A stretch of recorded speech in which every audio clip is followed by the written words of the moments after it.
사람의 말로 듣지 아니하고 하나님의 음성으로 들으므로 그 말씀이 너희 가운데 크게 역사하였도다 말씀하신 하나님 아버지, 말씀 듣고자 합니다.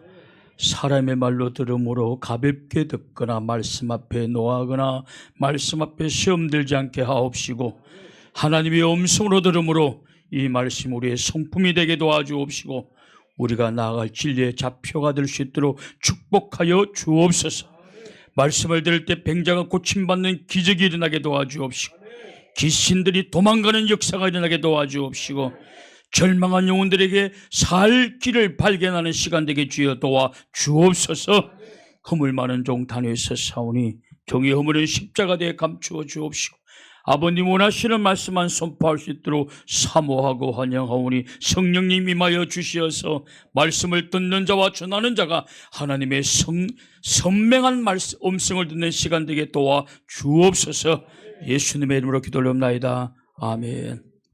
우리 옆에 있는 분들 인사 나누겠습니다. 예수님 안에 좋은 길이 있습니다. 예수님 안에만 좋은 길이 있습니다. 예수님 안에만 좋은 길이 있는 줄로 믿습니다.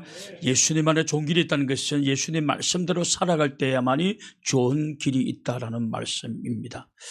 교회만 온다는 것이 여러분 예수님의 길을 가는 것이 아니고 주님의 말씀대로 살아가는 것이 주의 길을 가는 사람들인 것입니다. 그런 사람들에게 기적도 일어나고 축복도 일어나고, 할렐루야. 그래서 여러분 감정대로 살아가는 것이 아니라 말씀대로 살아가야 되는 것이, 말씀이 나의 감정도 나의 생각도 죽이고 오늘 오직 말씀 붙잡고 살아가야 되는 것입니다. 말씀이 육신이 되어라는 이 말은 마치 로봇에게 프로그램을 집어넣으면 그 프로그램대로 움직이는 것처럼 우리가 하나의 말씀대로 우리가 살아가는 것이, 그게 말씀이 육신이 되는, 그러니까 우리는 예수님처럼 말씀이 육신이 되는 마음으로 모든 말씀대로 지키고 살아가므로 말씀이 마치 육신이 되어서 움직이는 것처럼 그렇게 살아가야 되는 것이, 예수님은 그것을 우리에게 본으로 보여주신 것입니다. 오늘 저는 인간은 어디서 와서 어디로 가는가 하는 이런 문제를 한번 생각해 보고자 합니다. 왜냐하면 내가 지금 어느 위치에 서 있는가 하는 것을 우리가 오늘 저는 그냥 큰 그림만 하나 그려드리게 될 것입니다. 그 큰 그림 속에서 나는 지금 어디에 서 있는가, 어떠한 삶을 살아야 되는가 하는 것을 여러분들이 생각을 해야 될 것입니다. 이것을 알지 못하면 여러분 오늘날 갑자기 후회하는 인생이 될 것입니다. 죽어가는 많은 사람들에게 여러분 물었습니다. 후회될 것이 무엇이었느냐. 전부 다 잘 살았다는 사람 거의 없어요. 다 후회되는 일이 많다라고 하는 것입니다. 주님 가라는 길 가지 않으면 언젠가는 우리는 후회할 날이 온다라는 것입니다. 여러분 인간은 어디서 왔을까요? 이것부터 먼저 한번 생각해 봅시다. 인간은 어디서 왔는가? 철학자들은, 무신론주의 철학자들은 인간의 기원을 피투자라 그렇게 말합니다. 내가 스스로 온 것이 아니고 누군가에 의해서 던져졌다라는 것입니다. 어느 날 눈을 떠보니 내가 세상에 있더라라는 것입니다. 그러므로 이제 나는 그냥 세상에 던져졌기 때문에 나는 내가 어떻게 살 것인가 하는 것을 내가 설계하고 내가 계획을 세워야 된다라고 이야기를 합니다. 니체의 주장이죠. 그러나 성경적인 것은 아니죠. 과학자들은 또 가설을 통해서, 정설이 아닙니다, 가설을 통해서 인간은 진화된 동물이다 그렇게 말합니다. 소위 말하는 아주 미생물에 의해서 이제 원숭이로까지 진화되어지고 원숭이에서 인간이 태어나게 되었다 그렇게 이야기를 합니다. 그들의 주장이 사실이라고 한다면 여전히 동물원에서 원숭이 가운데서 인간은 태어나야 되고 산과 들에서 원숭이들이 있는 곳에서는 또 진화된 인간이 태어나야 되는 것입니다. 그런데 한 번도 그런 적이 없습니다. 여러분 그런 이야기 들어보았습니까? 원숭이 우리에서 인간이 진화돼서 태어났다는 사실을 없어요. 근데 과학자는 딱 한 번 있었다라는 것입니다. 그러니까 자기 그 과학적이냐? 아니요, 그냥 추론하는 것입니다. 그러니까 과학자들이 인간을 진화론에 비유하지만 가장 비과학적인 이야기를 하고 가장 비논리적인 이야기를 하고 있는 것입니다. 여러분, 진화론이 절대 과학이 아닙니다. 그들은 과학이라고 말하지 않습니다. 그냥 가설에 의해서 추론하는 것이지 그들은 정설이라고 말하지 않습니다. 과학자들도 인간이 진화된 것을 그냥 가설에 의해서 추론하는 것이지 과학적으로 증명하는 것이 없어요. 그래서 과학자들이 말했기 때문에 굉장히 과학적이라고 생각하면 곤란합니다. 굉장히 비과학적이고 비논리적인 것이 인간의 진화론인 것입니다.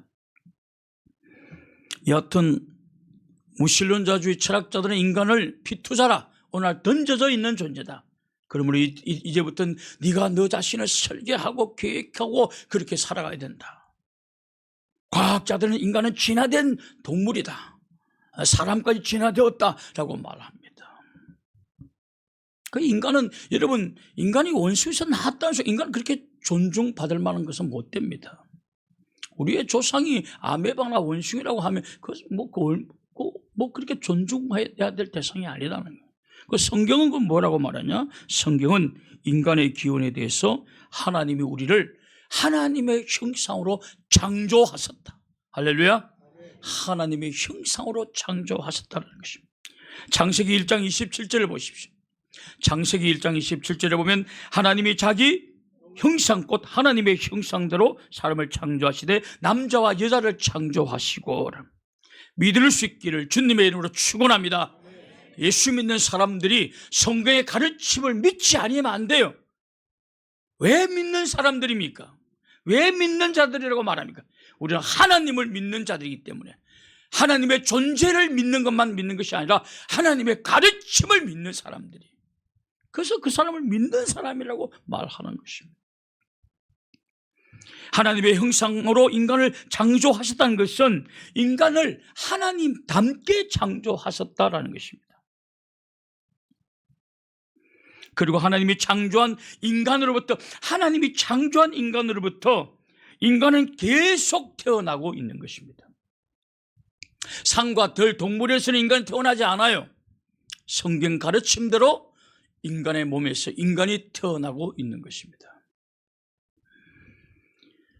그러면 우리 인간의 기원은 어쩌다 우연히 세상에 던져진 피투자도 아니고 과학자들이 말하는 진화된 그런 동물도 아니고 인간은 하나님이 창조한 피조물인 것입니다. 하나님의 형상으로 창조된 피조물이다. 믿습니까? 인간은 하나님으로부터 왔다라는 사실입니다. 이 창조된 인간은 하나님이 만들어 놓은 에덴 동산에서 행복하게 살았습니다. 그런데 어느 날 뱀의 탈을 쓴 사탄이 그들에게 왔습니다. 그 하와를 유혹하였습니다. 선악과를 먹으면 너는 하나님처럼 된다라는 것입니다. 사탄의 유혹은 늘 그렇습니다. 이번에 거짓말하면 너는 일확천금을 가지게 되리라. 이번에 사기 한번 치면 너는 많은 돈을 소유하리라. 너는 그 돈으로 너는 마음대로 사용하게 될 것이고 좋은 집, 좋은 옷, 좋은 음식도 사 먹게 될 것이고 오랫동안 풍성하게 누릴 것이다. 그래서 많은 사람들은 죄를 범하면 좋을 것이다, 하나님처럼 될 것이다, 좋을 것이라는 유혹에 넘어가 죄를 범하게 되는 것입니다. 그러나 인간은 그렇게 되지 않습니다. 죄를 범하면 그때부터 인간은 고생의 길로 나아가게 되는 것입니다.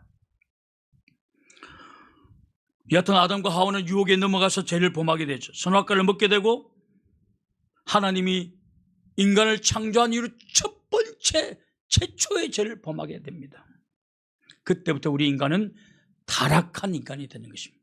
하나님이 창조한 피조물이 이제는 타락한 인간이 되는 것입니다. 타락한 인간에게는 두 가지 불행이, 고통이 그에게 주어지게 되는데, 하나는 이 땅에서 고통을 받게 됩니다. 죄를 지으면 다 고통받게 되어 있습니다. 그 죽어서는 지옥에서 고통을 받게 됩니다. 이런 것이 안 믿어지는 사람들은 죄를 심상히 여기겠죠. 죄를 짓겠죠. 저는 죄는 우리 인생을 불행하게 만든다는 사실을 너무나 잘 아는. 그래서 죄가 두려운 거예요. 죄를 안 짓는 거예요. 죄를 지을 수 있는 기회가 와도 안 짓는 것입니다. 여하튼 죄를 범하게 되면 이 땅에서도 고통받고 죽어서 지옥에 떨어져 고통을 받게 되는 것입니다. 죄를 범한 인간이 이 땅에서는 어떤 고통을 받게 되는가? 창세기 3장 16절 17절을 보십시오. 죄를 범한 인간이 이 땅에서는 어떤 고통을 받게 되는가? 창세기 3장 16절 17절에 보면 또 여자에게 이르시되 내가 내게 임신하는 고통을 크게 더하리니. 여러분, 죄를 범하기 전에 인간이 아이를 낳는 고통이 하나도 없었다고 보지 않는다는 것입니다. 크게 더하여졌다는 것입니다. 참을 만한 고통이었습니다. 걱정스럽지 않은, 문제되지 않은 고통이었습니다. 근데 죄로 말미암아 고통이 크게 플러스가 되었다. 죄를 범하게 되면 모든 고통이 크게 더하여지는 것입니다. 이 사실을 아셔야 돼요. 그리고 내가 수고하고 자식을 낳을 것이며 너는 남편을 원하고 남편은 너를 다스려. 아내는 남편을 필요로 하는데 그러나 그 남편은 아내를 다스리게 될 것이다. 죄는 누군가에 의해서 다스림 받게 되는 것입니다. 여러분, 지금도 죄를 범하게 되면 감옥에 들어가서 사람들에게 다스림을 받는 것입니다.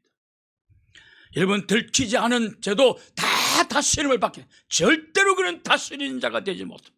하나님이 인간을 창조하시고 난 다음에 만물을 다스리는 축복을 주신 것입니다. 내 죄를 범하게 되면 절대로 다스리지를 못, 리더십이 상실되는, 리더십이 없어지는 것입니다. 다스리지를 못해요. 절대 다스리지를 못해요. 도리어 다스림을 받게 된다는 사실입니다. 남편의 지배를 받게 된다. 이처럼 죄는 고통과 지배를 받게 만듭니다. 그리고 남자는 평생 수고하고 땀 흘려야만이 먹고 사는 결과가 행벌이 주어지게 됩니다. 자, 창세기 3장 17절부터 19절을 보십시오. 아담에게 이르시되 내가 내 아내의 말을 듣고 내가 내게 먹지 말라 한 나무의 열매를 먹으라. 여러분, 아내의 말을 듣는 것은 참 중요해요. 그러나 하나님 말씀까지 무시하면서 아내의 말을 들으면 돼야 안 돼요. 여보, 우리 행복을 위해서 이번에 주일날 빼먹고 동해로 한번 놀러 갑시다. 그 말 들으면 돼야 안 돼요. 그러면 그는 불행해지는 것입니다. 그는 불행해지는 것입니다. 우리는 아내 말 잘 들어야 되면 늘 성경적인가 하는 거예요. 남편도 마찬가지고 아내도 마찬가지입니다.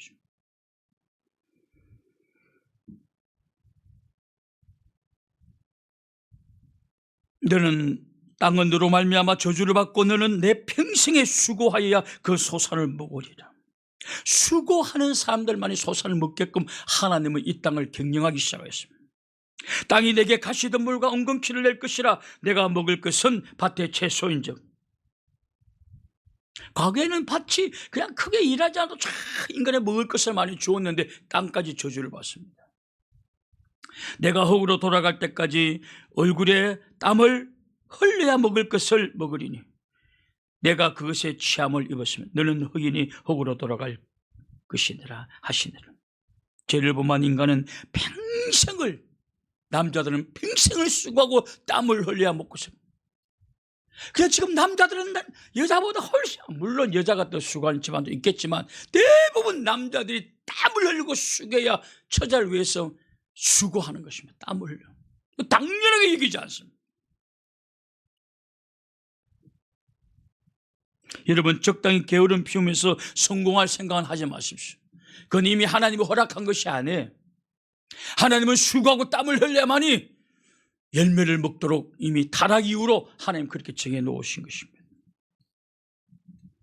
이것이 이 땅에서 죄를 범한 사람들이 이 땅에서 받는 고통이에요. 그 다음에는 이제 죽음에 어디로 가느냐? 지옥에 떨어져서 또 행벌을 받습니다. 이게 죄는 무조건 고통받습니다. 여러분, 절대로 일확천금이 우리를 유혹하고 어떠한 쾌락이 우리를 유혹해도 거절해야 돼요. 왜냐? 그 순간 우리는 고통의 나락으로 떨어지는 것입니다. 죄를 거절하셔야 돼요. 조심한다고 되는 게 아니에요. 그냥 주님은 밀어 넣는 거예요. 그리고 죽으면 지옥에서 고통받죠. 요한계시록 21장 8절을 보십시오. 요한계시록 21장 8절에 보면 그러나 두려워하는 자들과 믿지 아니하는 자들과 흉악한 자들과 살인자들과 엄행하는 자들과 점술가들과 우상 숭배하는 자들과 거짓말하는 모든 자들을 불과 유황으로 타는 못에 던져지리니 이것이 둘째 사망. 지옥은 둘째 사망. 인간이 나이가 들어서 병들어 죽든 나이 들어서 죽든 이렇게 사고가 나서 죽든 이 죽는 것은 한 번 죽음이고 그 다음에 주님 앞에 서서 심판받고 지옥에 떨어지는 것을 둘째 사망이라고 말하는 것이에요. 범죄한 사람들은 이 땅에 살면서 땀 흘리는 수고를 해야 하고 죽음은 불과 유황으로 타는 지옥에 떨어져 영원한 고통을 받게 되죠. 이거 생각하면 예수 안 믿는 사람들이 굉장히 불쌍한 것입니다. 여기까지가 범죄한 인간의 운명인 것입니다. 하나님의 인간을 하나님의 형상으로 창조하셨는데 인간은 불순종함으로 범죄한 타락한 인간이 되어졌다. 타락한 인간이 되어졌다. 그런데 이런 불쌍한 인간을 하나님이 구원하기로 마음을 먹습니다. 구원하기로 마음을 먹습니다.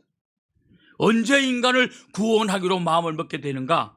에베소서 1장 4절 5절을 보십시오. 에베소서 1장 4절 5절. 에베소서 1장 4절 5절에 보면 곧 장세 전에 그리스도 안에서 우리를 택하사 우리를 선택했다. 여러분 정말 여러분 이런 생각이 안 됩니까? 나는 정말 예수 믿을 줄 몰랐다. 이런 사람들 있지 않습니까? 나는 정말 교회 다닐 줄 몰랐다. 그런데 여러분 오늘 갑자기 교회 와 있지 않습니까? 선택받았기 때문에 그런 것입니다. 선택받았기 때문에 어느 날 우연한 기회로 교회에 나오게 된 것입니다. 선택받으면 언젠가 교회에 나오게 되어 있습니다. 여러분 교회 나오기 싫은데 왜 여기 와 앉아 있습니까? 선택받았기 때문에 나와 앉아 있는 줄로 믿습니다. 이게 사실, 이게 성경에 기록되어 있다는 사실. 여하튼 에베소서 1장 4절 5절에 보면 곧 장세전에 그리스도 안에서 우리를 택하사 우리를 사랑 안에서 그 앞에 거룩하고 흠이 없게 하시려고 그 기쁘신 뜻대로 우리를 예정하사 예수 그리스도로 말미암아 자기 아들들이 되게 하셨으니. 읽은 구절에 보면 하나님은 우리를 창조하시기 전부터 우리를 택하였다라는, 이건 선택하셨다라는 것입니다. 예수님으로 말미암아, 그 선택하시고 예수님으로 말미암아 하나님의 자녀로 삼아 주셨다. 예수님으로 말미암아 하나님의 자녀로 삼아 주셨다는 게 무엇인가? 여러분 천국을 착하게 산다고 들어가는 건 아닙니다. 여러분들이 이미 죄를 범했고 착하게 살 능력도 없어요. 능력이 없어요. 여러분 착하게 살고 싶은 마음은 있지만 절대로 착하게 살지를 못합니다. 사랑하고 싶은 마음은 있지만 절대로 사랑이 안 돼요. 여러분 미운 사람이 많습니까? 사랑하는 사람이 많습니까? 미운 사람이 훨씬 많을걸요. 근데 어떻게 천국 가겠다는 것입니까? 죄 안 짓고. 이미 우리는 마음의 죄를 많이 짓고 있는데 천국 못 가요. 그래서 이 천국 못 가는 우리들을 천국 가게 만들기 위해서 하나님은 그의 아들로 말미암아 하나님의 자녀로 삼아 주셨다, 구원하여 주셨다라는 사실입니다. 그러면 예수님으로 말미암아, 예수 그리스도로 말미암아 우리를 구원해 주셨다는 것이 무엇인가? 하나님은 천에 하나 만에 하나 선택하여 주시고 그 선택된 백성들을 위해서 그들의 죄를 친히 담당하시고 십자가에서 죄인들이 받아야 될 행보를 예수님이 대신 받으시고 우리를 하나님의 자녀로 구원시켜 주신 줄로 믿습니다. 이것이 십자가의 은혜, 구원의 교리인 것입니다. 이것을 예수 그리스도로 말미암아 구속받았다라고 말하는 것입니다. 그래서 이제부터 우리는 구속된 인간이, 구원받으니 구속된 인간이라는 것은 하나님 앞에 속박된 인간의 뜻이 아니고 예수의 십자가의 보혈로 인류의 죄를 대신 씻으시고 그리고 우리를 구원해 주신 것을 구속하셨다라고 말하는 것입니다. 인간, 하나님의 형상으로 창조된 인간, 두 번째로 타락한 인간, 그러나 또다시 예수 그리스도 말미암아 우리를 구속해 주셨다고. 그래서 우리는 또다시 타락한 인간에서 구속된 인간이 되는 것입니다. 구원받은 인간이 되는 것입니다. 다시 하나님의 자녀의 반들이 올라선 자녀들이 되는 것입니다. 하나님이 창조한 인간, 그러나 죄를 범함으로 타락한 인간, 그 타락한 인간을 다시 한번 천에 하나 만 하나 불러주시고 예수 그리스도를 말미암아 구원의 반열에 세워주시고, 이제 예수 그리스도를, 예수님을 나의 구원자로 받아들이기만 받아들인다면 다 하나님의 자녀가 되는 권세가 주어지게 되는 줄로 믿습니다. 그때부터 자녀의 권세를 누리게 돼요. 이제는 우리는 사탄을 꾸짖으면 사탄은 도망가게 되는 줄로 믿습니다. 우리가 기도하면 아버지가 우리의 기도를 들어주시는 줄로 믿습니다. 이게 자녀의 권세를 회복하는 것이에요. 이렇게 하나님의 은혜로 구원받게 된 인간에게 남은 것은 그럼 무엇인가? 이제 우리가 하나님의 창조하셨고 타락한 인간이고, 그런데 다시 구속해 주셨다. 그럼 이제는 어떻게 살아가야 될 것인가 하라는 거예요. 오늘 이것이 여러분들이 어디에 있는가라는 것을 아시는 것입니다. 이제 나는 어떻게 살아가야 될 것인가. 여러분, 이 세 가지의 과정을 거쳐서 여기까지 온 거예요. 하나님이 창조해 주셨고, 근데 우리는 타락하였고, 그런데 다시 하나님 우리를 구속시켜 주셨고, 이제 구속된 구원받은 우리들은 이제는 어떻게 살아가야 될 것인가 하는 것이에요. 여러분, 우리는 하나님의 예수 그리스도의 십자가의 은혜로 구원을 받았지만, 그래서 하나님 우리를 의인이라 칭하여 주었지만, 왜냐? 십자가를 보니 너는 의인이야 라고 했지만, 그러나 우리는 실질적으로 진정한 의인은 아니에요. 그런 의인의 자격에 미달하지를 못한 거예요. 법적으로만 의인이 된 거예요. 법적으로만. 실질적으로는 의인이 아니란 말이에요. 그래서 칭함을 받았다. 칭함을. 그러니까 의인이라고 칭해준다라는 것입니다. 그러면 이제 의인의 칭함을 받은 사람들이 어떻게 해야 되느냐는 거예요. 이제 진짜로 이제는 잃어버린 그리스도의 형상을 회복하는 길을 가야 되는 것입니다. 이대로 살면 안 된다는 것이 너무 안타깝습니다. 오늘 한국 교인들이 길을 잃어버렸어요. 그래서 자기 마음대로 살아갑니다. 아닌데, 그렇게 살면 아는데 마음대로 살아간다는 것입니다. 우리는 이제 하나님의 형상을 회복해야 되는 것입니다. 그러면 하나님의 형상을 언제 잃어버리게 되었는가? 여러분, 우리 인간을 창조할 때는 하나님의 형상으로 창조되었어요. 우리 TV에 나오는 어느 유명한 여자 심리학자가, 유명한 정신과 의사가 인간에 대해서 알고 싶어서 신학 대학원을 들어갔어요. 대학원을 들어가서 인간을 공부합니다. 이게 조직 신학이 있어요. 서론, 신론, 구원론, 이렇게 다 인간론이 있어요. 사실 오늘 제 설교는요, 인간론을 그냥 약간 간추려서 설명한 거예요. 한근을 설명하고 있는 거예요. 그 의사 선생님이 그 여자분인데, 신학교 들어가서 인간론을 배우면서 우리 인간은 하나님의 형상으로 창조되었다는 이 말을 듣고 강의 시간에 너무나 감동이 되어서 통곡하며 울었다는 거예요. 그래, 인간은 진화된 것도 아니고, 인간은 그냥 던져진 사람도 아니고 하나님의 형상으로 창조되었구나. 그러니 우리 속에 하나님의 흔적이 있는 거구나. 악한 인간이지만 그래도 선한 것이 우리에게 있구나. 악한 것을 계속 행하면 그는 점점 하나님의 형상을 잃어버리게 되고, 희미한 하나님의 형상이라도 계속 그걸 회복시키면 그건 점점 하나님 닮아가는 사람. 이걸 다른 말로 성화라고 말하는 것입니다.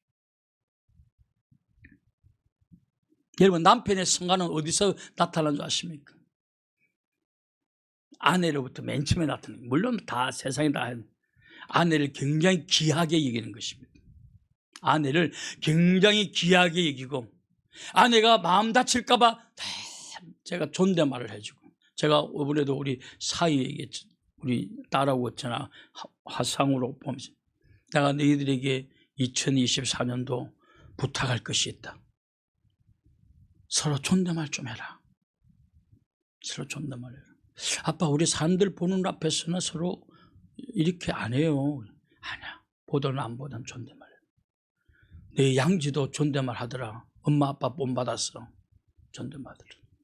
어떡하지? 부끄러워서 어떡하지? 막 그러더라고. 존댓말 하셔야 돼. 여러분, 아내를 무시하잖아요? 그 기도가 응답되지 않습니다. 성경에 보면 아내를 업신여기면 그 기도가 응답되지 아니하리라. 여러분, 우리 남편 여러분 기도가 응답되어야 될 것이 얼마나 많습니까? 아내를 무시하면 응답되지 않는다. 물론 아내는 남편의 말에 복종을 해야 되게 되지만, 여러분, 아내 말에 복종, 남편의 말에 복종하라고 그런다고 해서 뭐 담배 사와 술 사, 이거 다 복종하는 뜻 아니에요.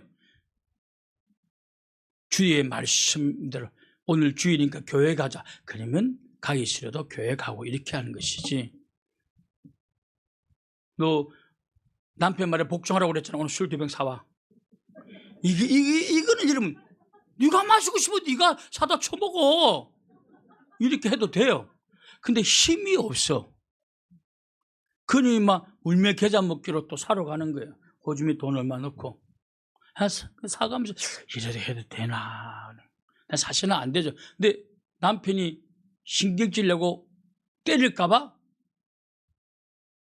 이거 잘 모르겠는데 최민자 집사님이 간증을 한번 해야 돼.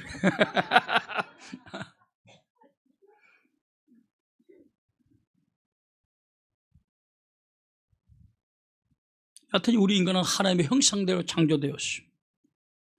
하나님의 형상에 새겨져 있는 거예요. 근데 그 하나님의 형상이 아담의 범죄로 말미암아 희미해져 지어진 것입니다. 마치 맑은 물에 잉크 한 방울이 떨어지면 온 물이 파랗게 변하듯이 아담을 물들인 죄는, 이 죄성은 태어나는 모든 인간들에게 다 전달되어졌어요. 마치 부모의 DNA가 자녀들에게 전달되듯이 원죄가 전달됩니다. 죄성이 전달돼요. 그래서 우리 인간에게 태어나는 모든 자녀들은 죄를 향해서 죄성을 가지고 태어나서 죄가 좋아지는 것입니다. 죄에 대해 기울어져 있는 것입니다. 정직하게 말하는 것보다 속이고 보태고 말하는 것이 더 좋게 여겨지고, 다 이걸 죄의 경향성이라고 말합니다. 죄에 대해서 기울어져 있다 말이에요. 그래서 공부하라는 말보다 게임하고 싶고, 순종보다 불순종하고 싶고,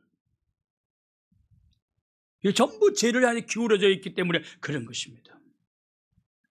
성경 읽으라는 거 성경 안 읽고 그냥 술이 좋고, 왜 그렇습니까? 아침이면 속이 뒤집어지는데도 왜 그런 행동하십니까? 죄를 향해 기울어져 있기 때문에 그렇습니다.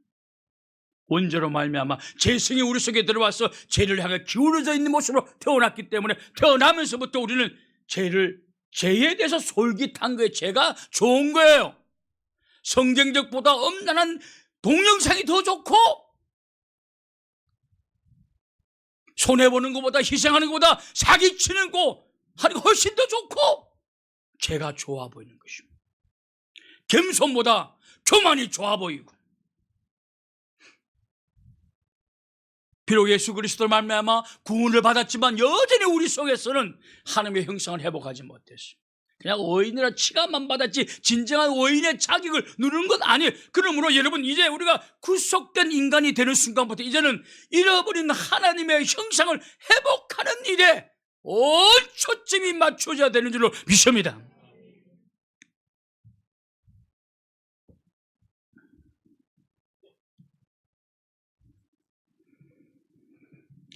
이것을 창세기 8장 21절에 이렇게 표현하고 있습니다. 여호와께서 그 향기를 받으시고 그 중심에 이르시되 내가 다시는 사람으로 말미암아 땅을 저주하지 아니하리니 이는 사람의 마음이 계획한 바가 어려서부터 악합니다. 인간은 어려서부터 악하게 태어났다. 어려서부터.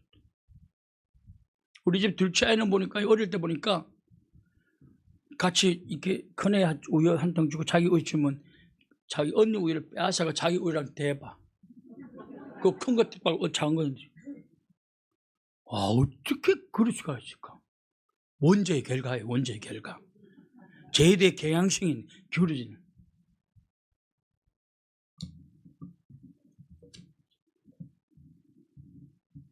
어려서부터 악하다는 거예요. 어려서부터 악하다.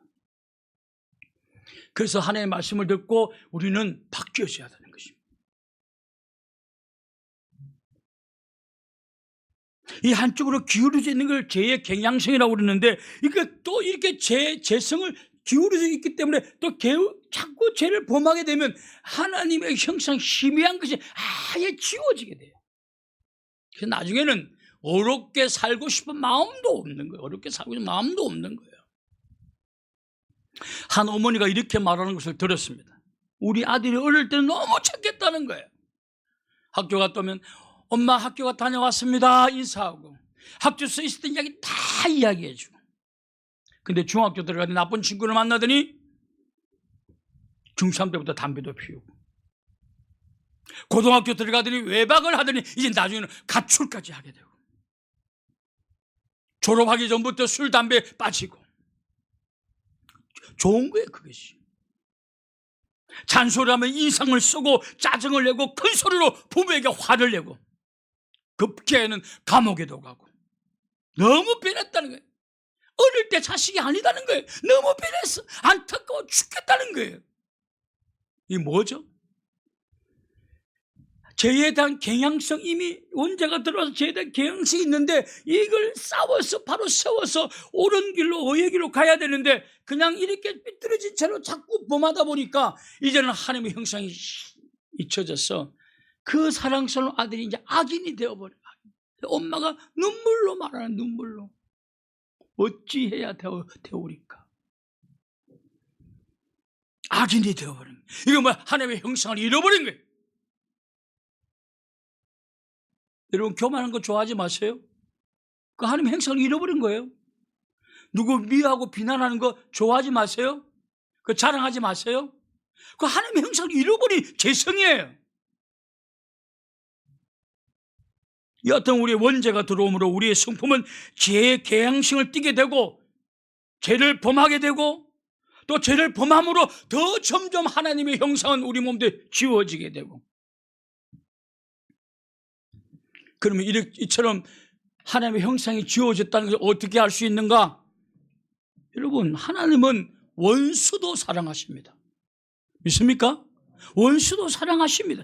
하나님 원수도 사랑하는 것이 하나님의 형상입니다. 그런데 우리는 형제 사랑도 못합니다. 무슨 의미죠? 하나님의 형상을 잃어버렸다는 뜻입니다. 원수를 사랑하는 것이 하나님의 형상이에요. 그런데 이미 우리는 형제도 사랑하지 못합니다. 하나님의 형상을 잃어버렸다는 증거인 것입니다. 하나님은 우리를 용서해 주십니다. 살인자도 회개하면 용서해 주십니다. 근데 자기 형제 자매를 죽이지도 않은 사람을 왜 그렇게 미워하십니까? 이것은 내가 하나님의 형상을 잃어버렸다는 증거인 거예요. 여러분, 아내가 집에 와서 밥을 해주는데 업고 다니지를 못할 망정 왜 아내를 위협하고 또 뭐합니까? 저는 안 해봐 잘 모르겠는데 위협하고 욕하고 소리치고 때리려고 그러고, 하나님의 형상을 잃어버렸기 때문에 그렇습니다. 하나님은 절대로 그렇게 하지 않습니다. 성경에 보십시오. 아내를 어떻게 사랑해야 될 것이냐라는 것을 성경에 보면 예수 그리스도가 교회를 위해서 십자가에 죽었던 것처럼 너의 아내를 위해서 너도 죽으라 할 말하고 있습니다. 죽기까지 사랑하셔야 된다는 사실입니다. 그래서 바다에 엄마하고 마누라 아내가 빠지면 누구를 구원해 줘야 돼요? 아내를 구원하셔야 돼요. 엄마가 아니에요. 엄마는 누가 구원해야 돼요? 아버지가 구원해야 되지. 아버지가 구원해야 되지. 엄마 구원하다가 마누라 죽으면 어떡하려고? 성경에는 마누라를 위해서 죽는 것이 그리스도의 사랑이래요.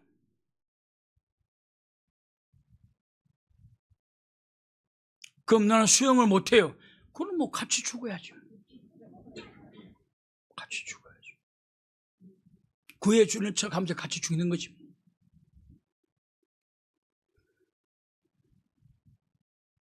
오늘 우리는 하나님의 형상이 뭔지를 몰라요. 여러분, 하나님은 용서해 주라고 말씀하고 그 용서해 주었습니다. 그러나 우리는 작은 상처만 받아도 용서 못하고 이를 갈고 복수하고 합니다. 때로는 여러분 상상을 해가 그럴 것이다, 나 같을 것이다, 나도 그런 생각하니 저 인간도 그럴 것이다 라고 상상하면서 미워하기도 합니다. 무슨 뜻이죠? 하나님의 형상을 완전히 잃어버렸다는 뜻이죠.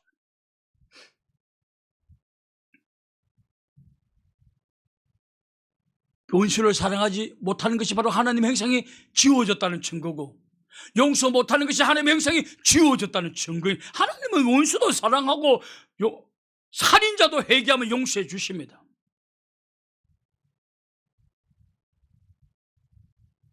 그러나 이렇게 못 사는 것은 하나님의 형상이 죄로 말미암아 지워졌다는 증거예요. 비참한 이렇게 지워지는 인생에게 하나님은 축복해 주기가 참 힘든 것입니다.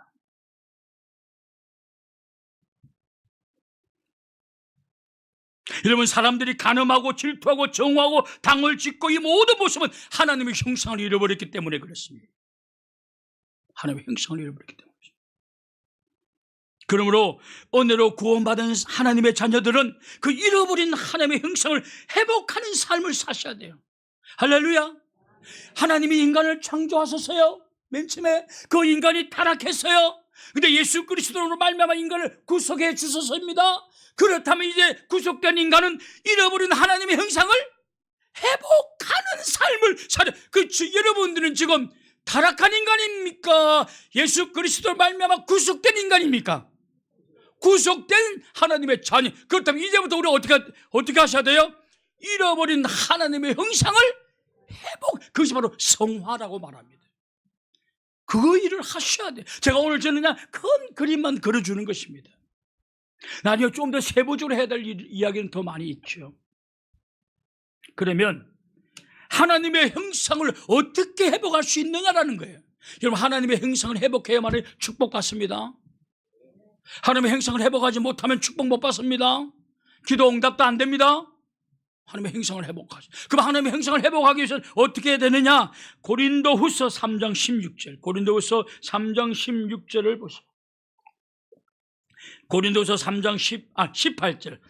고린도후서 3장 18절에 보면 우리가 다 수건을 벗은 얼굴로 거울을 보는 것 같이 주의 영광을 보매 그와 같은 행상으로 변화하여 영광에서 영광에 이르니 곧 주의 영으로 말미암습니다.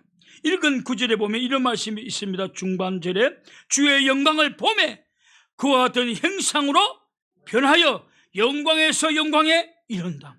영광스러운 주의 얼굴을 바라보니 주목하고 보니 자기도 영광스럽게 변화된다는 것입니다.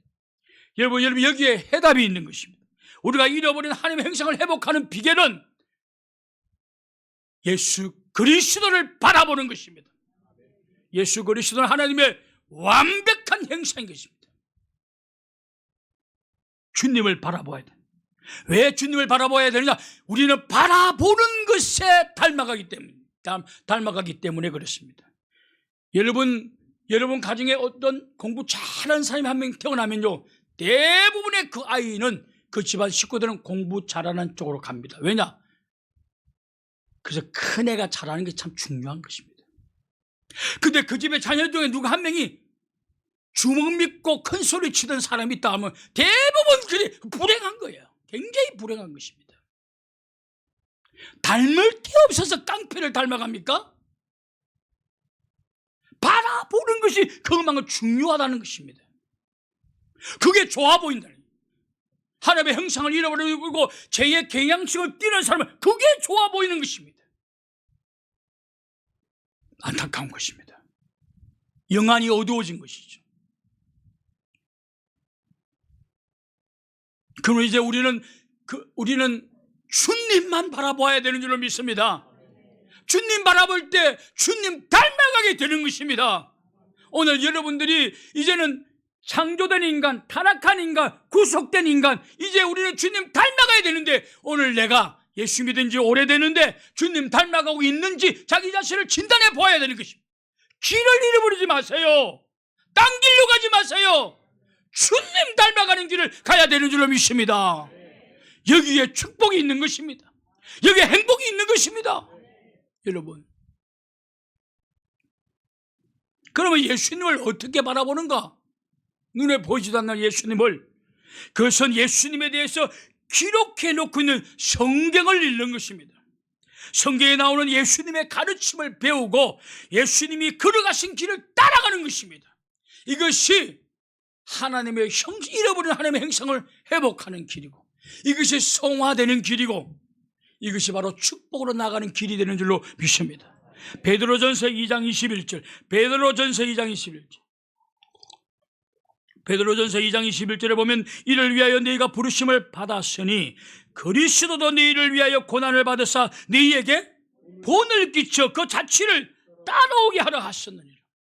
예수님은 하나님의 완벽한 형상이에요. 보이지 않는 하나님을 눈에 보이는 완벽한 형상으로 나타나세요.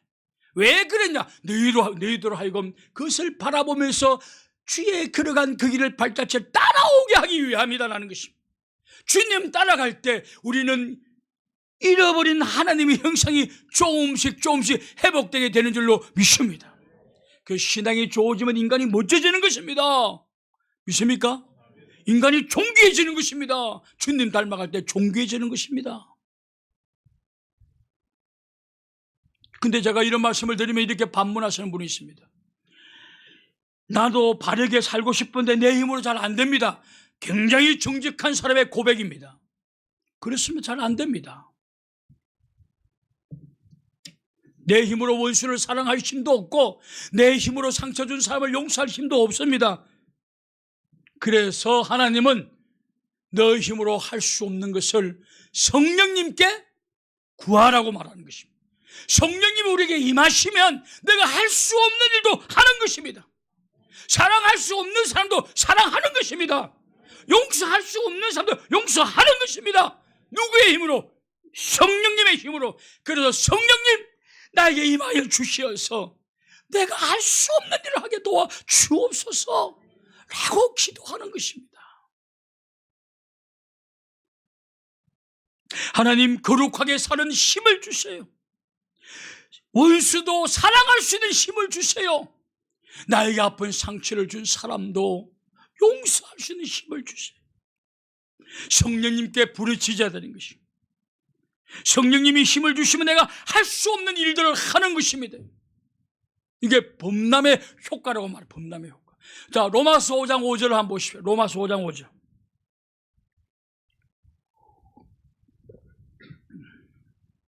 로마서 5장 5절에 보면, 소망이 우리를 부끄럽게 하지 아니하면 우리에게 주신 성령으로 말미암아 하나님의 사랑이 우리 마음에 부음받이. 나는 사랑이 별로 없는데 성령님이 임하면 우리의 사랑을 부어주신다는 것입니다. 여러분, 그래서 성령 충만한 사람은 사랑이 제일 먼저 충만해지는 것입니다. 그 사람이 성령이 충만해져서 사랑이 부음받으니 누구부터 사랑하게 됩니까? 내 가장 가까이 있는? 잘 모르겠어요. 자기? 아내부터 사랑을. 아내부터 사랑을. 그리고 남편도 사랑하는 거죠. 그래서 여러분, 성령 충만한 사람은 가정이 행복할 수밖에 없어요. 이게 범람의 효과인 거예요. 사랑이 막 부음받으니, 막 여러분, 예를 들어서 오늘 내가 막 롯데가 아니고 그거 뭐죠? 로또. 로또를 막 1,000억짜리를 막 받았어요. 그러면 막 차고 넘치니까 이 범람의 효과, 막 다른 사람 주겠어요, 안 주겠어요? 막 주는 거야, 그때는. 그냥 나 한번 그렇게 살고 싶은데 주님이 그 악에 안 해주시네. 진짜 막 만나는 사람들마다 줄 것 같아. 그냥 어이구, 노 사장 왜냐? 가지고 있어봤자 이건 막 우리한테 얼마 이거 안 돼요. 여러분, 사람의 행복이라는 것은 여러분 많이 있음으로 만족해야 느끼는 사람이, 이런 사람은 죽으면 반드시 후회합니다. 많이 모아놓고 이거 바라보면서 통장에 몇십억 있고 아유 집도 이렇게 그냥 부듯하고, 그거는 이제 죽을 때 후회합니다. 좀 서세요. 서십시오.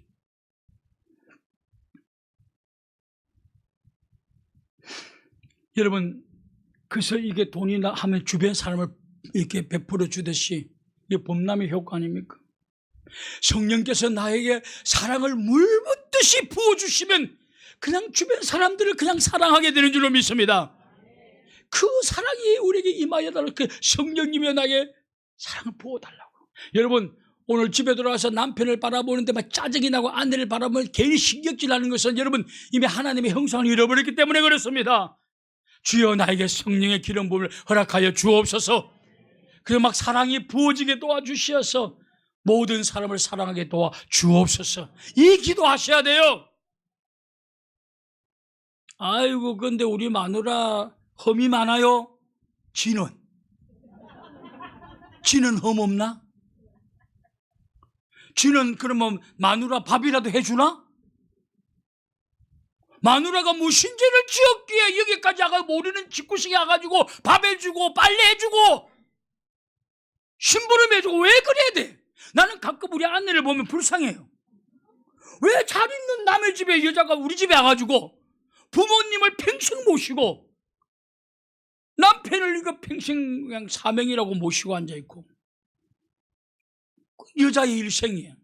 오늘 뭐 우리 여자 일생 한번 노래 부릅시다.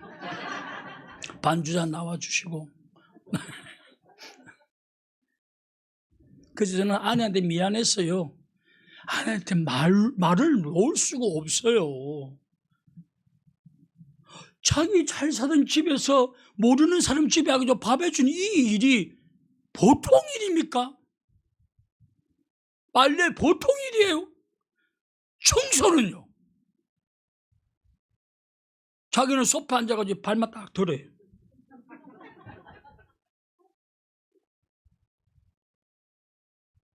그 아내가 얼마나 위대합니까? 근데 그 아내를 왜 구박하고 겁주고 왜 그렇습니까? 하나님 나에게 성령 충만 주시어서 사랑이 물붓듯이 임하여 주시어서 먼저 내 가족을 사랑하게 도와주옵소서. 만나는 사람을 사랑하게 도와주옵소서. 기도해야 되는 줄 믿습니다. 이것이 구원받은 구속된 인간이 해야 될 일들인 것입니다. 잃어버린 하나님의 행상을 회복하는 것이죠. 여러분 기억하십시오. 구원받은 우리는 이제 배나 되어져야 됩니다. 믿습니까? 구원받은 우리는 배나 되어져야 됩니다. 주님 닮아가야 되는 것입니다. 지금 우리는 하나님의 형상으로 창조되어졌고 죄를 범함으로 타락한 사람이 되어졌고 다시 주님은 예수 그리스도를 말미암아 우리를 구속한 사람이 된 사람들은 이제 교회에 나오게 돼요. 이런 분들은 이제 잃어버렸던 하나님의 형상을 회복하는 일을 하셔야 돼요. 이 기로에 서 있는 거예요. 이제 여러분들은 다른 거 아니에요. 잃어버린 하나님의 형상을 회복하는 그 길이 이제 여러분들이 가야 될 길인 줄로 믿습니다. 이 그 기로에 서 있습니다. 그래서 이 갈림길에서 주의 형상을 회복하여 순종하면 축복의 사람이 되고 불순종하면 축복의 사람이 못 됩니다. 절대 못 됩니다. 성경에 나오는 대부분의 축복은 성화된 사람들에게 주는 축복입니다. 성화된 사람들, 하나님의 형상을 회복하려고 발부둥치는 사람들에게 하나님은 축복을 베풀어 주십니다. 그리고 그 축복을 약속하고 있습니다. 한번 살펴볼까요? 누가복음 6장 35절. 누가복음 6장 35절 보십시오. 누가복음 6장 35절을 보면 오직 너희는 원수를 사랑하는 것이 진짜 사랑이라는 것입니다. 그 원수를 선대하며 아무것도 바라지 말고 구워주라. 그리하면 너희 상이 클 것이. 또 지극히 높으신 아들이 되리니 그는 은혜를 모르는 자와 악한 자들에게도 인자하시는 거예요. 하나님의 형상을 회복하려고, 그래서 원수라도 사랑하는 것은 하나님의 형상을 회복하려고 발부둥치는 사람이에요. 그렇게 그 길을 가게 되면 하나님이 큰 상을 베풀어 주신다. 할렐루야. 왜 그걸 못합니까? 왜 그것을 못합니까? 큰 상, 여러분, 이 큰 상은 질병을 고쳐주는 것도 큰 상이고, 가난한 가정의 물질이 뭔가 넘치는 것도 큰 상이고, 존중받는 것도 큰 상이고, 주님이 큰 상을 주겠다는 것입니다. 하나님의 형상을 회복하면 그렇습니다. 여러분, 용서는 힘든 일이에요. 왜냐? 예수님이 우리 죄를 용서해 주기 위해서 십자가에 죽지 않았습니까? 십자가에 자기 자신을 못을 박아야만이 용서가 가능한 거예요. 그 용서 힘듭니다. 용서는 자기 희생입니다. 그래서 용서하는, 근데 하나님의 용서예요. 그 용서하는 하나님의 형상을 우리가 닮아가게 되면, 회복하게 되면 또 축복해 주십니다. 잠언 19장 11절 보세요. 잠언 19장 11절에 보면 노하기를 더디하는 것이 사람의 설기요 허물을 용서하는 것이 자기의 영광이니라. 허물을 용서하는 것이 자기, 이 무슨 말이에요? 그가 용서하는 사람에게 하나님이 영광을 주겠다는 뜻입니다. 여러분, 물질을 통해서도 영광을 주고 건강의 회복을 시켜줌으로 영광을 주고, 할렐루야, 이 영광을 주겠다는, 용서하면. 여러분, 구원받은 사람은 이제 잊어버린 하나님의 형상을 회복해야 됩니다. 여러분 마음속에 미워하는 사람이 있고 용서 못하는 사람이 있고, 여러분, 다 나 같은 인간일 거라고 생각하는 사람들은 매우 어리석은 사람입니다. 인간은 차이가 있어요. 성화된 사람이 있습니다. 사랑하려고 발부둥치는 성화된 사람들이 있습니다. 그런 사람이 그것도 모르는 사람들과 차이가 안 날 수가 없습니다. 그런데 오해하고 미워한다고요? 여러분, 부끄러운 줄 아셔야 됩니다. 성경은 차이가 있다라고 말하고 있습니다.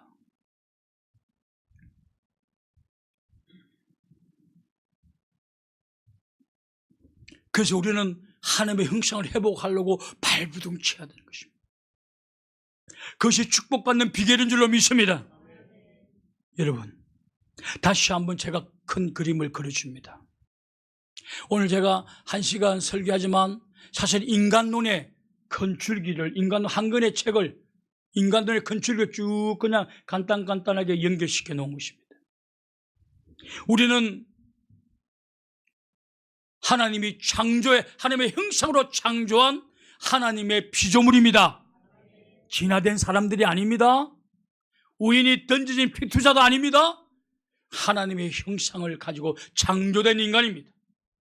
그런데 이 인간이 하나님의 말씀에 불순종하여 죄를 범함으로 아담의 원죄가 우리에게 들어오므로 우리는 하나님의 재성이, 아담의 후손으로 태어나는 모든 인간들은 재성을 가지고 태어나는 것입니다. 재성이라는 것은 죄가 좋게 보이고 죄가 재미있어 보이는 이 죄의 경향성으로 삐뚤어진 사람으로 태어나는 것입니다. 이게 원죄 때문에 그래요. 원죄.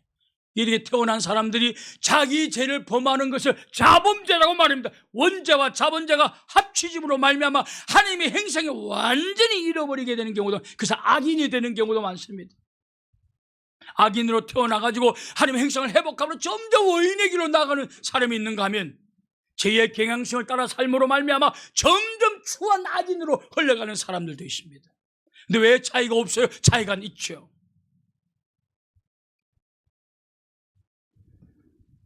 여하튼 우리는 하나님이 창조한 하나님의 형상으로 창조된 인간입니다.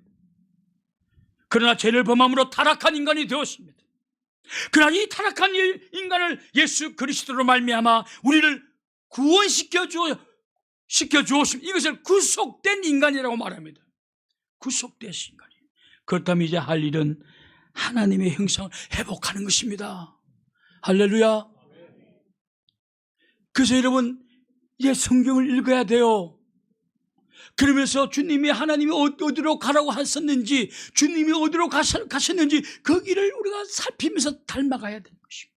이것이 하나님의 형상을 회복하는 길이고, 이렇게 하나님의 형상을 회복하게 되면 여러분 축복받아 누리게 되는 줄로 믿습니다. 자동적으로 살 길이 그게 열려지는 역사가 일어나게 되는 줄로 믿습니다. 구속받은 백성, 하나님의 형상을 회복하는 그 길을 우리 모두가 좌우나 우르나 치우치지 말고 그 길을 갈 수 있기를 주님의 이름으로 축원합니다. 기도하겠습니다. 거룩하신 하나님 아버지, 오늘 이 시대를 살아가는 크리스찬들이 우리들이 걸어가야 될 길을 잃어버렸습니다.